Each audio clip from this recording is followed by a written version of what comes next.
Hey everyone! So I want to start off by saying that this title is not clickbait, and I'm going to prove it to you with the picture that I'm going to show you. As you can see, I've highlighted the date for you. This is when I started my transitioning journey. Here it goes. Okay, so that was in February of 2023. We're currently in October 2024. And yeah, that's when I started my transitioning journey. I was just tired of relaxing my hair all the time. We were living off grid and I just didn't have time to do that. So I'm going to be 100% transparent with you guys. I know there's a lot of information out there and there's also a lot of disinformation out there. I know everyone's hair is different. Especially us curly girls, we have a very unique hair type and a lot of products just don't work for us. So I'm going to show you how I went from this and this and this to this. So my hair is super healthy now. I don't have any more relaxer in it. This is all my natural curly hair and I love it. Like, it just feels good. It feels healthy. So I just want to get right into the video and show you guys what I did to get my hair like this from what I just showed you in less than 2 years. So grab you a pen or a pencil and some paper because I got a lot of information for y'all. Obviously, you don't have to do the big chop, okay? I do recommend getting regular trims, maybe keeping your hair at shoulder length or around here. I know a lot of my sisters can rock the big chop, but I'm not one of them because I got a big head. You want to cut most of it off, so like I said, keeping it around here like I showed you in the pictures is best. One of the most important tips is to moisturize. I know everybody talks about this. Yeah, you always want to keep it moisturized. A quick fix, like if you start feeling your hair is getting dry, you never want to let it get super dry. Like if you feel it and you're like, yeah, this feels dry, get some water. You can just get a water bottle sprayed on your hair and add some olive oil to it. It's a super quick fix, super easy when you don't have much time. The next tip for you is to wear protective hairstyles as much as you can. I mean, my favorite one to wear is twist because they don't pull your hair so much and your hair is going to be very fragile once your new growth starts coming in. So I highly recommend doing twist. Or I would do buns a lot, you know, just put my hair in a nice sleek bun, do my edges, make it look cute, and that's an easy one to rock. And when you do your bun, this is a good opportunity to add oil into your hair and it'll keep it moisturized while you have it in that bun. Now, I know this one might be an unpopular opinion, but what I would do is I would actually straighten my hair. Of course, use a heat protectant, a good one. I would use the Chi oil, and I would just straighten my hair because not only does it add a nice stretch to your hair, but you can just wrap it every single night and that way you're not messing with your hair, you know. So I would wrap it up at night and I would do this and I would keep it straight for about 2 weeks. So I wouldn't be washing my hair in those 2 weeks. I'm not pulling it, tugging it, doing none of that, and it's just straight, you know. So in this case, I guess the pros do outweigh the cons when you're trying to transition from a relaxer to all natural. Okay, so my next tip is to oil your hair, your scalp, as often as you can. You can use rosemary oil, clove oil, fenugreek oil, which is my favorite, mint oil. At first I was buying the Miele's rosemary oil, but then I just started making my own, and when I started making my own, that's when I started to notice a huge difference in the rate of growth of my hair. It started growing really fast, much faster than when I was using the store-bought product. The best time to do this is right after the shower because your scalp, the pores in your scalp, the follicles are nice and open, so it's going to be easier for that oil to penetrate into your scalp. Maybe you can only do it 2 to 3 times a week, depending on how oily your hair gets. My hair is like, it doesn't get super oily and it's not super dry. So I'm able to oil it every other day with no problem at all. I like to oil all of my hair and not just my scalp, but you know, my hair also right before I'm gonna wash it. The day before is best. Maybe even a couple days before. Just add, you know, oil all over your hair and let it soak in, and then you have your wash day, you know, the next day or a couple days after. And I'm telling you, your hair will feel so moisturized and so conditioned it'll feel amazing. So when you're oiling your hair, not only is the oil itself benefiting your scalp, but just the massaging of your scalp is going to stimulate your hair follicles to make your hair grow faster. So I like to massage my scalp every chance I get. I'm massaging it before I'm shampooing it. You know, when I'm in the shower already and before I add shampoo and I'm just wetting my hair. As I'm wetting my hair, I like to massage my scalp, and then I add my shampoo, and while I'm adding my shampoo, I'm massaging my scalp. Okay, I rinse it off, I'm massaging my scalp, and when I get out the shower, you guessed it, I'm massaging my scalp, because all that's doing is just really stimulating those hair follicles, and it's really going to promote that hair growth. So it's not just the oil, but it's the massaging itself. Now, when your new growth is coming in, you have to be very, very delicate with your hair so it won't break so easily. So just love on your hair, girl. Like, you want to just take care of it, you know, caress it, love on it, you know, treat it like it has a mind of its own, okay? Because your hair is almost like a plant. You know, when you love on a plant, it just blooms. Well, same thing with your hair. I know it kind of sounds crazy, but really love on your hair and just take good care of your hair, and it's going to bloom, it's going to grow, it's going to be beautiful.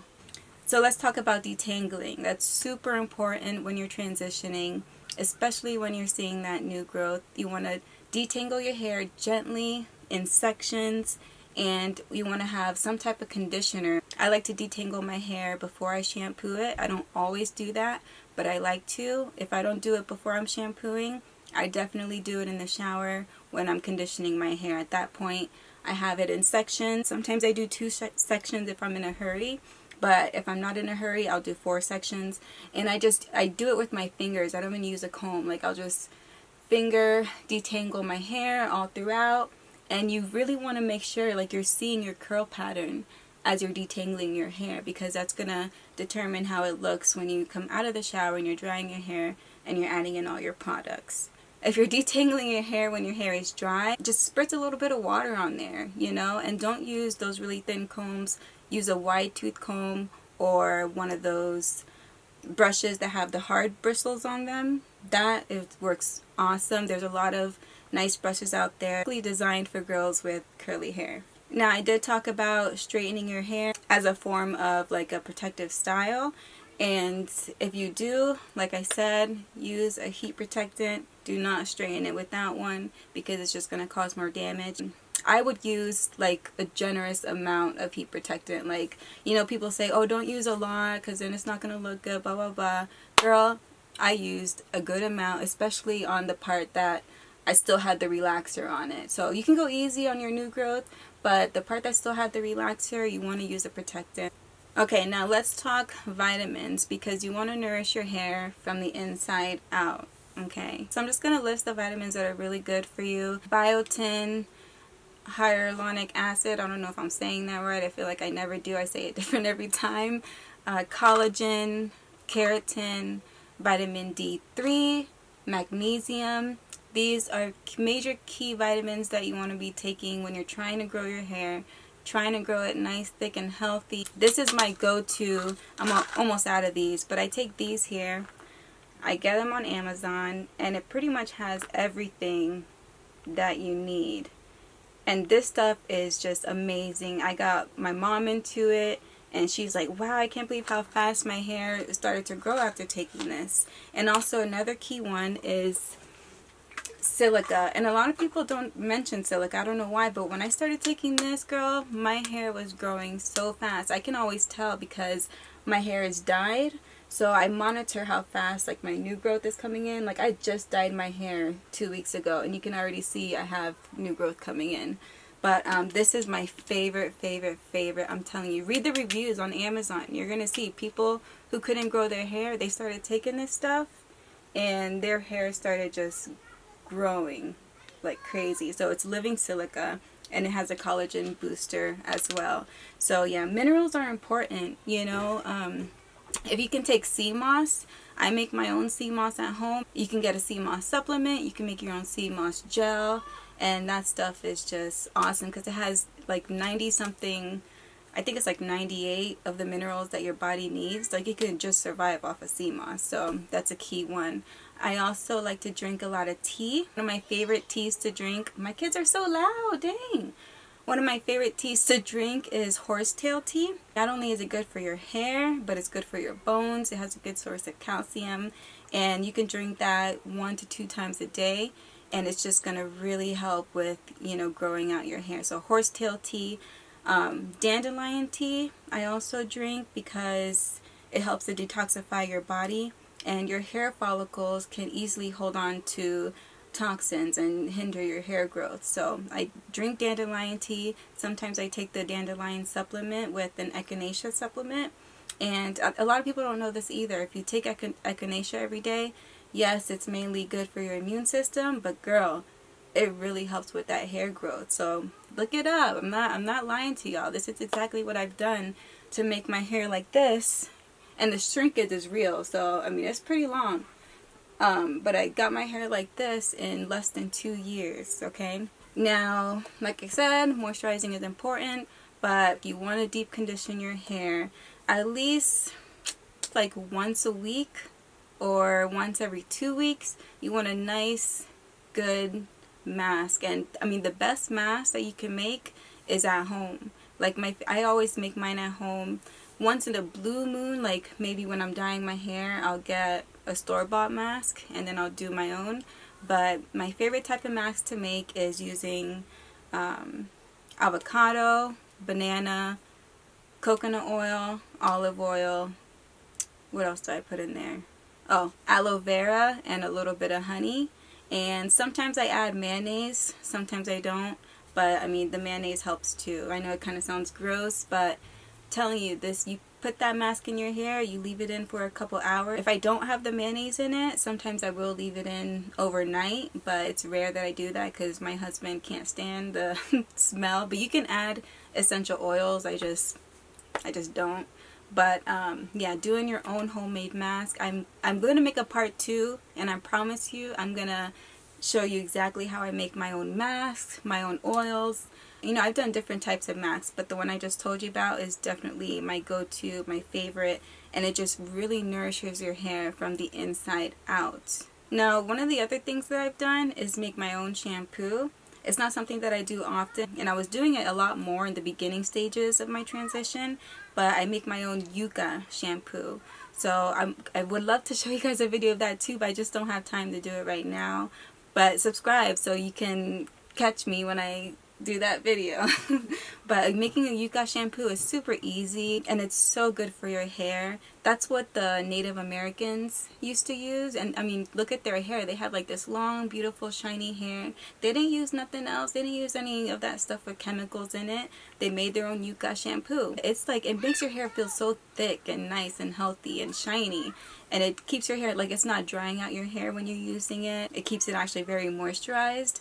So either stay tuned for that video when I show you how to make it, or go look it up. There's tons of other videos that show you how to make your own yucca shampoo. It's amazing. But like I said, it's one of the things that I did in the beginning because I was trying to be very gentle with my hair, trying to care for it and not use so many chemicals, you know. There is a shampoo that I use now that is from the store, and I'm gonna put that in the description also. It's amazing. It's like, out of all the shampoos and products that I've ever tried, and especially during this journey trying to find the right products, this shampoo hands down is the best. Okay, so look that up in the description below. Okay, so another tip. I know this is a lot of information, y'all, but I'm telling you, if you want to grow your hair nice and strong and healthy, especially when you're transitioning without cutting it all off, this stuff, it works, I promise you. So I know you guys heard about the rice water movement that's been going on, and I mean, it has amazing benefits. My hair is very protein sensitive, so I can't do it often. I do it maybe 2 or 3 times a month, but it does help. So it does make your hair stronger, especially like for me, because my hair is dyed. It really gives it that, you know, that protein when it needs it, and just from the inside out, it makes your hair stronger and just healthier. And it does promote your hair growth. If you have the ability to do it more often, I definitely recommend that you should. If you know whether or not your hair is protein sensitive or not, you'll be able to tell. This is how I found out, actually. I was doing the rice water like all the time, you know, at least 3 times a week. And I started to notice my hair actually getting very brittle, and I was just like, what? Like, this is not working for me, you know? But then I started to do it less, and the less that I did it, the more benefits I saw from doing it. You feel me? So if you want, I could make a video and show you how I make my rice water when I do it. Like I said, maybe 2-3 times a month. Just let me know in the comments. Now, like I kind of mentioned before, I do alternate between making my own products and using store-bought products because it is time consuming, you know, and ain't nobody got time for that. Like, especially when you got 2 young kids. I homeschool them, you know, and I'm trying to hold down the crib. It's a lot of work, and especially for you ladies, you know, who are, you know, working long hours and stuff like that. It is time consuming. So I do want to show you how I do make my own homemade stuff, but like I said, I'm also going to list a bunch of products in the description. I've tried so many products, and I'd probably say like 70% of them did not work for me. I have a very unique hair type. A lot of us curly girls do. So the products that I'm going to list that actually work, girl, they work. It's been a lot of money, you know, wasted, and I'm just like, ugh, another product that didn't work for me. But like I said, I'm going to tell you about the ones that have really worked for my hair type. I mean, you can see. Okay, so now there's so much more that I want to share with you guys, so I will be making a part 2, but here's a few key takeaway points, okay? Moisturize, moisturize, moisturize, okay? Especially those ends, and especially when you start really seeing that new growth come out. Next, detangle that hair, girl, okay? You have to detangle your hair, or else it's just going to break off. It's going to be thin, brittle, and it's just going to easily break off. Make sure you're detangling your hair as often as you can, and it's just going to be easier to manage when it's detangled, you know. So it's easiest to do in the shower with your fingers when you're putting in your conditioner, and just comb it through, you know. Put it in, you know, some French braids or twist, whatever you can, then put it in a bun, but just make sure you detangle it first. Next is oiling your scalp. That's a huge thing. Not only are you massaging your scalp, but you're nourishing it with those oils. Rosemary oil is great. If you can find fenugreek oil, to me it's the best. It's like awesome for your scalp, and it's also awesome for your hair. It's going to make your hair nice and thick. Look it up. I'm not lying to you. I make my own. This is like liquid gold to me. There you go. So I make my own.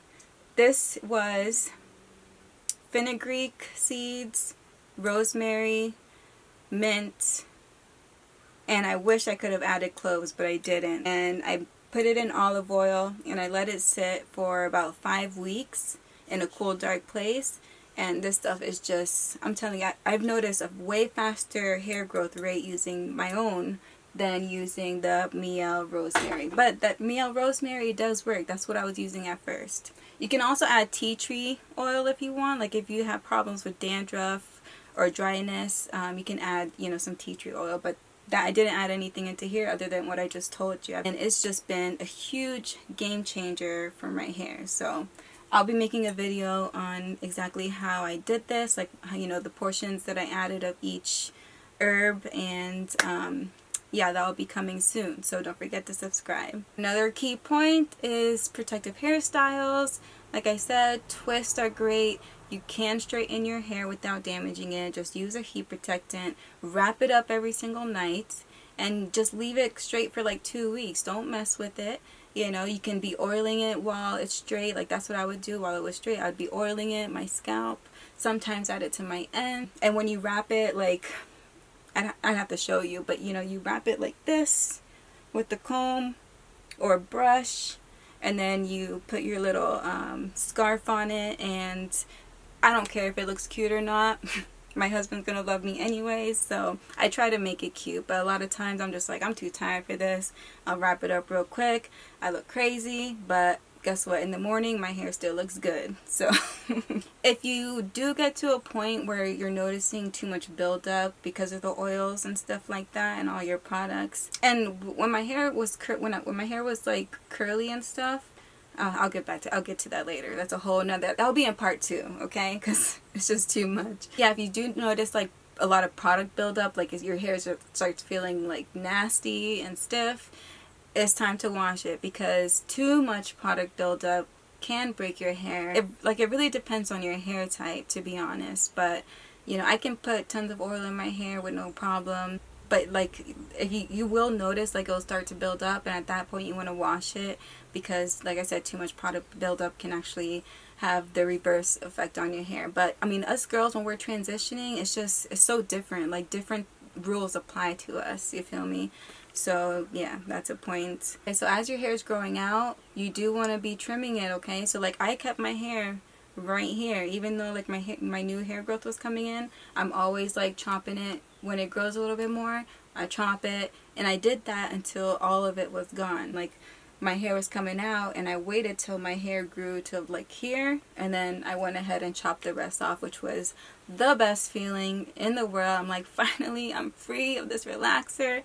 And I mean, you just got to be patient, okay? You got to be patient, because you know, I know, you know, when you're doing it, this is how I felt anyways when I was doing it at first. I'm like, ugh, I'm not getting anywhere with this, you know, it's just a waste of time. But then one day, it's like I woke up and I'm like, wow, you know, I'm gonna cut the rest of this off, and it feels so good to be free from, you know, that relaxer. It really does. So, you know, here's the key point: consistency is key. Don't give up. Don't give up, because it's gonna pay off. It's just gonna take a little bit of time. But if you follow this regimen and you do what I'm telling you to do, you're gonna see results much, much faster. Yeah, that's about it. You know, drink your water, take your vitamins, drink your tea, nourish your body and nourish your hair from the inside out, okay? You know, eat wisely, try to eat healthy, because all that stuff matters when you're trying to grow your hair fast. And yeah, there's so much more that I want to share with you ladies, so please stay tuned for part 2. I'm really excited. I have so much planned. I want to share with you guys how to make your own shampoos, conditioners, hair masks, hair oils, all that. And I promise you, you won't regret it, okay? This is coming from years of experience. I've done this twice, actually. I grew out my relaxer back in, I think it was 2020. No, it was like 2000. When did I do that shit? When did I meet my husband? 2017, when I got married, I grew out my relaxer. My dumb self went ahead and relaxed it all over again, and I was just like, oh, why did I do that? Why did I do that? My hair would have been nice. But anyways, I did it. So this is actually my second go around at growing out my relaxer, and I promise I'm not going to do it again. Not going to do it again. Yeah, you won't regret it, so subscribe to me. As you can see, I've bleached my hair, okay? And it's still super healthy, okay? I straighten it often too, and it's just because I take care of it and I nourish it. And you know, there's a lot of disinformation out there. Oh, there's one about baking soda. I forgot to tell you about that. That's a whole nother video, y'all, about the baking soda. I really feel like baking soda is actually good for your hair, but if you look it up online nowadays, you see so much like websites and people and professionals saying, oh, it's not good for your hair, it's actually very damaging. And it might be to a certain extent if you use it wrong, but I also think a lot of shampoo companies are paying these people to say this so they can still make their moolah, okay? Because I've used baking soda and it is amazing, okay? Especially when you want to like get that nice curl pattern going. The baking soda really helps with that. So that's a whole nother video. I'm sorry. I just don't want this video to be super long, because I really want you guys to grasp the core of this information, because I know how, you know, difficult it can be to transition and grow out your hair. Like I said, I've done it twice, and I'm just trying to share with y'all the best information right now that I can. So yeah, that's pretty much it. Follow these steps and you will see change. You will see a difference. God bless you guys. I pray you have a beautiful, blessed day. The sun is shining out right now. Go outside, breathe that fresh air. And if it's nighttime, take your ass to bed. Get that nice beauty rest. And be kind, be confident, be cool. love yourself, love who you are, because there is no one else in this universe like you. And now I just want to leave you guys with the quote of the day to really think about. And it says, "Consider how precious a soul must be when both God and the devil are after it." Charles Spurgeon. Now that's some deep shit, okay? Think about it. Till next time, y'all. Bye.